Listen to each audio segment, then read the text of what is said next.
আল্লাহ দিলে বাইতি গাছগা বিয়ার না বেলা বার হইছি। সকালবেলা খাওয়া দাওয়া কইরা বাড়াইতে পারি নাই। যা ওই সকালবেলা খামু দেহি ফান্দা ভাত থইয়া দিছে। আমি কই মাশাআল্লাহ, তাহলে কি তরকারি আছে মা? কয় কালকার বাসি তরকারি। আমি কই থাক, আমি এডি খাইতাম না, আমি দুপুরা বেলা আয়া খামুনে। আমার বাজারও একটু কাজ আছে, আমি কাজটা সাইরে আই। এবার 12টা বাজে বাড়ির দিকে আইছি। আয়া তো বাইত কেউ রে ভাই না। কতক্ষণ মারে ডাহি, কতক্ষণ বইনগো ডাহি, কেউই সারা দেয় না। পরে যে কুইদ্দা ডাক দিছি, কুটি ডাই কয় এই রান্দা করো আমরা। আমি কই তোরা রান্দা করো কেরস মাইকো? কয় মাই হসপিটালে ওষুধ আনতে গেছে আর আমাকে আনতে দিয়া গেছে। আমি কই আয় হাই, তোরা তো রানবি কারেন্টের চুলাত, তোরা এনো কি এরস? কয় আজকে সকাল থেকে কারেন্ট নেই। আমি কই কাম সারছে, আল্লাহর পাগল আল্লাহ বানছে রে।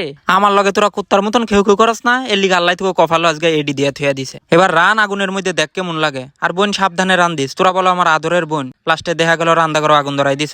এবার আমার বোনেরা কয় আমি তো রান্দা করো আগুন দিতাম না, তোর মুহ আগুন দিই মুহেন থেকে যা তুই। আমি কই এই কথাটি কল দিকেই তো তোরা অধস্তলে যাবি। আমি তো ঠিকই কই তো গো, তোরা বড় ভাইয়ের কথা হনস নাকি? যাই হোক, কি রান্তাছ রে বোন? কয় মাছ মুড়ি গন্ট করি দেখোস না। আমি কই সকালবেলা বলো না খেয়ে গেছি, মাথা মোতা এমনি গরম, আমার লগে তেজ দেখা কথা কবি না তোরা। মাই বলো নাই গা, বেশি ফাঁকনামি করবি মুখ কে তো সারা সরা বাইন গেলাম কফালের। আর রান্তাছো বালা করে রান দিস, লবণ মরিচ ঠিক করে দিস, আর আগ করে মোবাইলের দিকে চায়া থাইস না। আর তোকে মুখ যেমনে চলে হেমনে যদি তোরা কাম করতে পারতি রে, তাই তো সোনায় সোহাগা হইতো। এবার দুনো বইনে কয় সরিস রান্তাম না বলো, তুই কি শুরু করছো তায়া? তুই গরজা তোর বাদ দিয়া মনে সর।